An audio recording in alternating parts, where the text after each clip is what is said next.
Hello, my name is Shane Aming. I'm with the Geological Engineering Department, and today we're going to cover the sample preparation room. Now here we're going to go over the rock coring, the rock cutting equipment, and we're going to talk about our safety procedures that are required for operating any of our equipment in this lab. And here we go.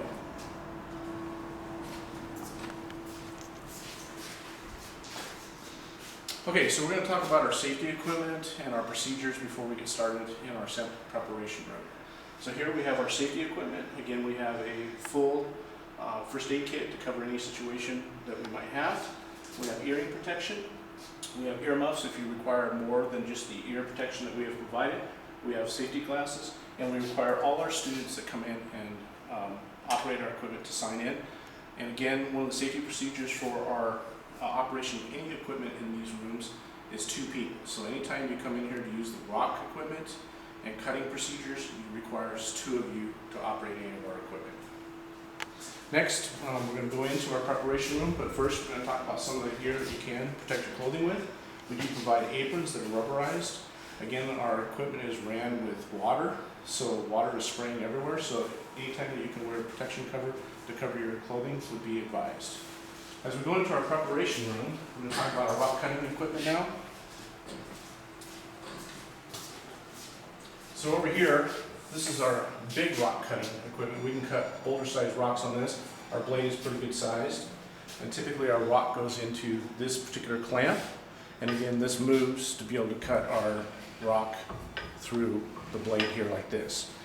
And again, this is water cooled, so again, this spits up a lot of water when it gets going. One of the safety procedures that we like is to make sure you don't have any loose clothing or anything of that nature, because you don't want to get caught up in this blade and get your hand sucked down into it. We require safety glasses and again, ear protection for running this particular equipment. As we move over here, we have a smaller rock cutting piece of equipment. This one operates a little bit different than the other one. This stays in place. The table moves with your rock sample on it that cuts through the blade here. This one's also water cooled. This one spits out a lot of water, so anytime you can wear safety equipment like glasses, earmuffs, and things like that, they're required. And also protection for your clothing, because you will get wet with this piece of equipment. As we move around, we have 2 types of grinding and polishing wheels. These are for grinding rocks, polishing rocks as you have cut them. And so we have 2 of them. One does it grinding, one does it polishing. These also require protection, ear protection, as well as eye protection. And I also do recommend wearing the rubberized front apron that we have to protect you from getting anything on your clothing.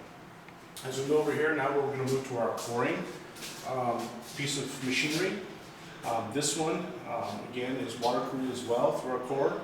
This actually rotates up and down based on this lever here. This is our coring bit that we can put on there. And basically, depending on the size of core that we want, for example, we can change this bit size to do that. And again, the safety equipment, make sure you don't have any loose clothing.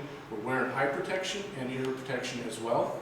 And again, as we stretch, you can see if you have loose clothing, you could get caught in the rotation of the blade here. So it is really required to do that. We lock our rock sample in here with our clamp movement on the side over here. And to lock this particular bit down, we use our tools that we have up on the wall up there.